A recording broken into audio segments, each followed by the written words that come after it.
Hello students, welcome to my educational platform Anubhav coaching classes. तो कैसे हैं आप लोग? बढ़िया होंगे, मस्ती में होंगे, तो अपनी पढ़ाई को बिंदास तरीके से कर रहे होंगे।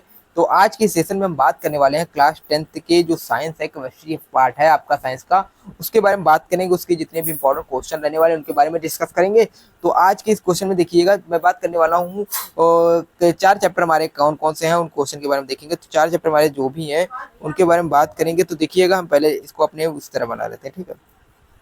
तो देखिए, जो बच्चे अभी प्रिपरेशन नहीं कर रहे हैं तो कर जाइए भैया, क्योंकि भैया समय नहीं है। मार्केट में क्वेश्चन बैंक आ गए होंगे, ठीक है। मार्केट में सभी के पास क्वेश्चन बैंक आ गए होंगे, तो मैं प्रोवाइड कराऊंगा क्वेश्चन बैंक कौन सा लें। अगर आप बच्चे पढ़ चुके हैं और क्वेश्चन बैंक में इंपॉर्टेंट चाहते हैं तो आप भैया क्या कर सकते हैं, आप काका टेनियल ले सकते हैं, ठीक है। काका टेनियल ले सकते हैं अगर ठीक है। 1 मिनट रुकिएगा, देखिएगा 1 मिनट। अब हाँ, तो देखिएगा, अगर आप क्वेश्चन बैंक में आपने नोट बनाया है, प्रॉपर तैयारी की है शुरुआत से लेकर के, तो बस मैं आप लोग को सजेस्ट करूंगा कि आप लोग काका टेनियर लेके तैयारी करिए। क्योंकि अगर आप लोगों ने शुरुआत से पढ़ा है तो आपको गलत और सही का नॉलेज होगा, आपको सही और गलत समझने का नॉलेज हो गया होगा, आप लोग गलत और सही निकाल सकते हैं। क्योंकि काका टेनियर में होता है आपको गलत क्वेश्चन देते हैं, ठीक है, मिस्टेक रहता थोड़ी, तो आप उसमें निकाल सकते कौन सी मिस्टेक है और उसे सर्च कर करके आप पढ़ सकते हैं। इसलिए काका टेनियर आपके लिए बेस्ट रहेगा, ठीक। अगर आप लोगों ने कुछ नहीं पढ़ा है, उसके लिए मैं बता रहा हूँ ना, अगर आप लोग कुछ नहीं पढ़ा, देखिए टेनियर सबके लिए अलग अलग है।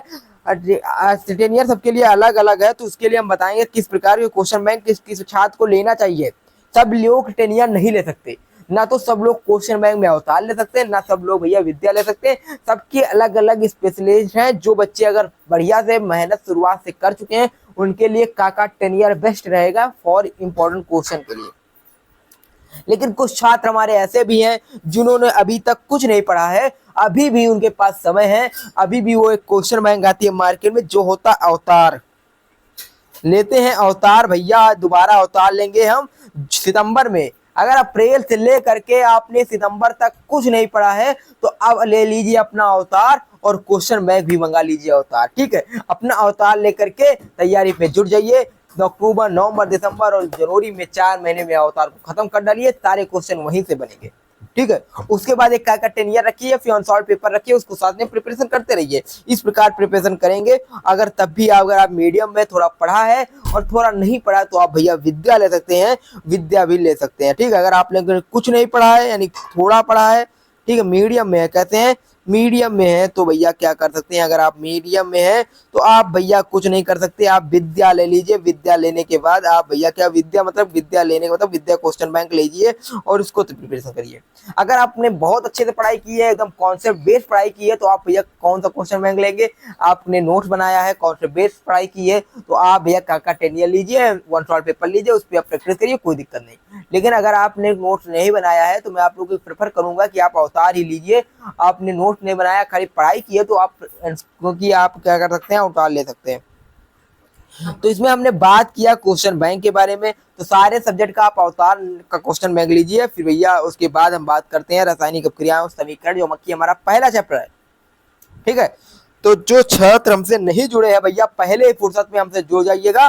क्लासेस आपकी रेगुलर होंगी। देखिए, ट्रेनिंग में हम गए थे, उस ट्रेनिंग के दौरान इसलिए आपकी क्लासेस नहीं हो पा रही थी। आज यानी कल हम लौट के आए हैं, कल के आने के बाद आज ये मैं आपका क्लास रिकॉर्ड कर रहा हूँ और क्लास रिकॉर्ड करने के बाद आपको प्रोवाइड करा रहा हूँ यूट्यूब चैनल पे, ठीक। आज मैंने गलती की कि मैं वहां पर माइक और आपका ये माइक नहीं लेकर गया और डाटा वाला सिस्टम था, इसी वजह से क्या हुआ, वहां क्लास हम रिकॉर्ड नहीं कर पाए, ठीक है। लेकिन जब अगली बार यानी हम जाएंगे ट्रेनिंग पे तो वहां क्या करेंगे, माइक और डाटा, और डाटा तो मान लो रहता है, लेकिन हम एक हॉटस्पॉट लेकर जाएंगे जिससे हमारा अपलोडेड वाला सिस्टम हो पाए, ठीक है।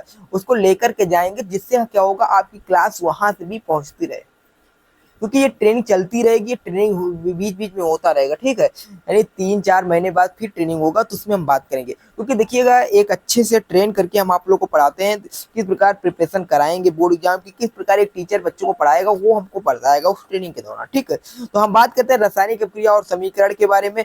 तो केमिकल जो रिएक्शन है उनके बारे में बात करेंगे। तो चैप्टर हमारा है केमिकल रिएक्शन वाला, रासायनिक अपक्रिया और समीकरण। तो इसमें क्या है, हमारे पास रासायनिक अपक्रिया क्या है इसके बारे में बताया गया और उसके लक्षण के बारे में बताया गया। तो भैया जो केमिकल यानी हमारे रासायनिक अपक्रिया क्या है, ठीक है। तो रासायनिक अपक्रिया क्या है इनके बारे में बताया गया, तो बात करते हैं उनके लक्षण के बारे में बताया गया, ठीक है। तो कोई भी रासायनिक क्रिया क्या है, जब अभिकारक के फलस्वरूप जब कोई उत्पाद बनता है वही रासायनिक क्रिया है। इसको देख लीजिएगा, तैयार कर सकते हैं।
कि आपका जो माइक हुआ थोड़ा बंद हो गया था, कोई दिक्कत नहीं। मैं चाहूँगा कि आपकी क्लास वाइस नहीं आ रही होगी, तो ठीक है।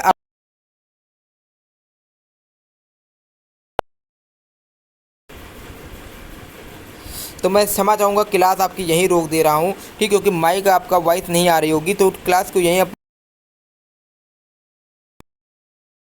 देख सकते हैं। इसको हम पीडीएफ को कल पढ़ा देंगे, ठीक है। आप लोग को पीडीएफ कल प्रोवाइड कराएंगे, ये क्वेश्चन यहीं रोक रहे हैं, ठीक, ठीक है।